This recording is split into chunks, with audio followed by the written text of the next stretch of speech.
Assalamualaikum. How's everyone doing? Good. Before I start, I want to give a couple of thank yous, as I usually do. The entire CAIR-Philadelphia Executive Board, please stand up. Right now, everybody stand up. I won't start my speech until you guys stand up. Please give these individuals a round of applause.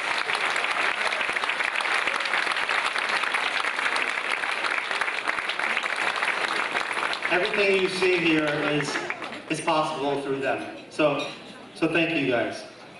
And of course, these wonderful MCs we have, Rugiatu and Monica. Thank you guys.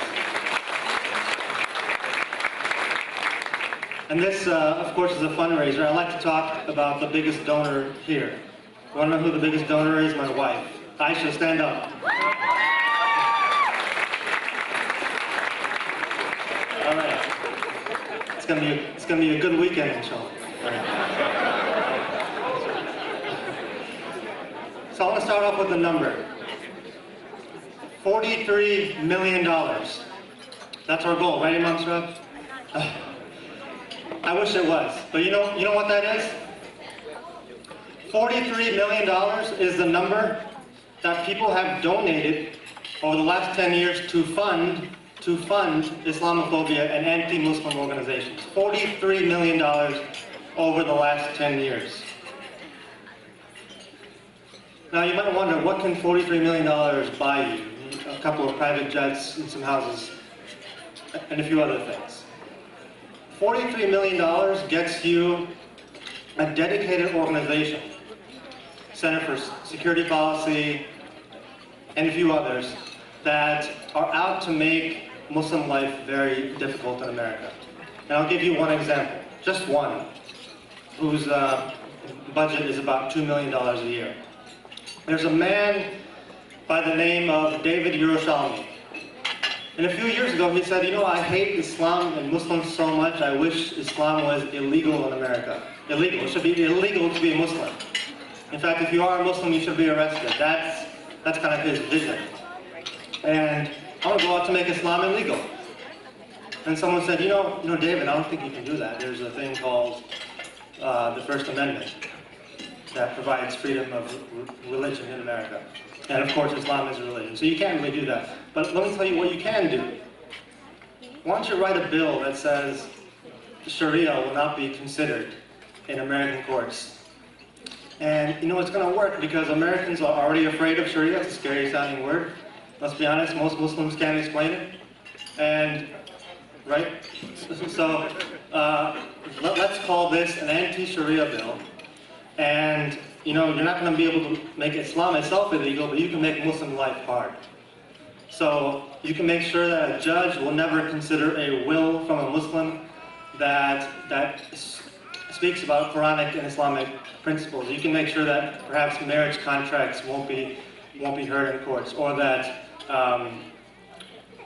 halal food can't get certified. Keep Muslim life out of the courts. That's how you marginalize a population.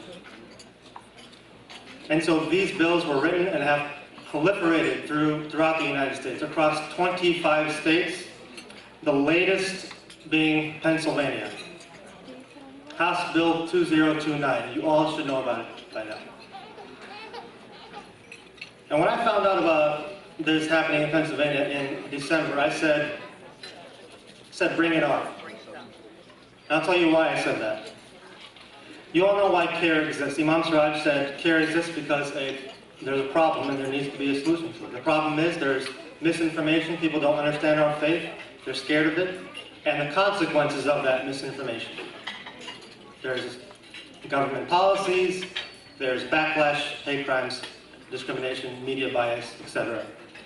But there's something you don't see in the CAIR flyers and pamphlets. It's the CAIR attitude, it's the CAIR culture. Let me tell you a little something about that.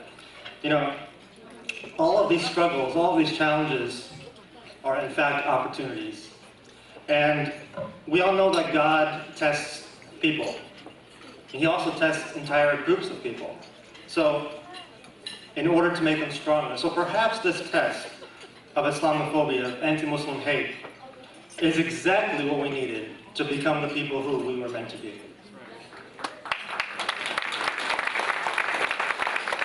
And that is what wakes me up in the morning every single day to do this job. Let me give you a few examples. 10 years ago, we all said the media is biased. It's biased, it's against us.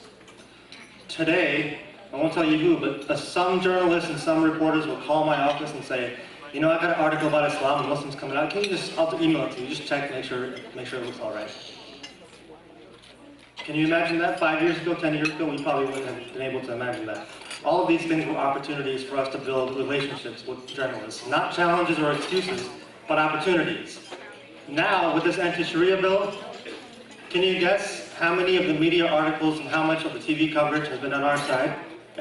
Anybody have a guess? Imam Siraj, do you have a guess? 100% of the media coverage has been on our side because we took these challenges and turned them into opportunities for ourselves.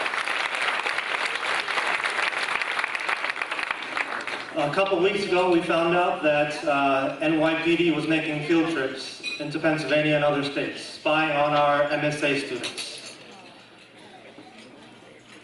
The Pennsylvania Attorney General's office appreciated how we reacted to this so well that the Assistant Attorney General said, you know what, you guys really know what you're doing. Why don't you come out to Harrisburg, teach us a little bit about Islam and Muslims. We need to learn more. So that's an opportunity that we're taking advantage of.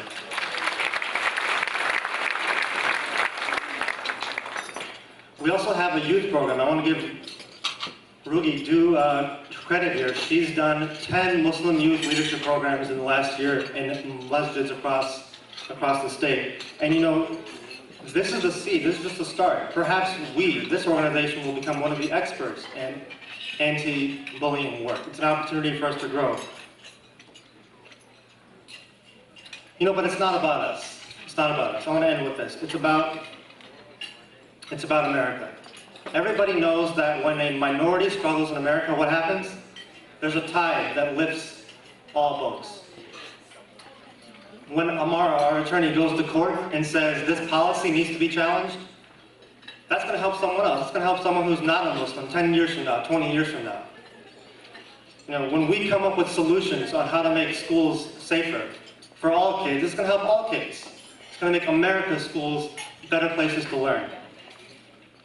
And when we defeat, and I guarantee it, when we defeat this anti-Sharia movement, we will be known as the people that preserved freedom of religion in America.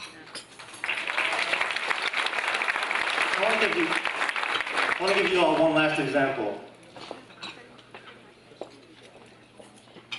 More than half of us, I'd say the majority of this room, is sitting there right now, sitting here in America right now, because of the struggles of the African American community. And I'm not saying that as a cliche. Let me tell you how. When the Civil Rights Act of 1964 was passed, there was so much political goodwill in the country that came out of that, that we had what? The Nationalities Act of 1965. That opened the door for immigration from Pakistan, India, the Middle East. That's why the majority of us are here. That was an unintended consequence of all this good work. And, you know, 10 years from now, 20 years from now, someone will say, I'm here or my life is better because American Muslims did the right thing. I'm here or my life is better because there was an organization called CAIR. Do I know who that person is? No. But I'm excited to find out. Thank you.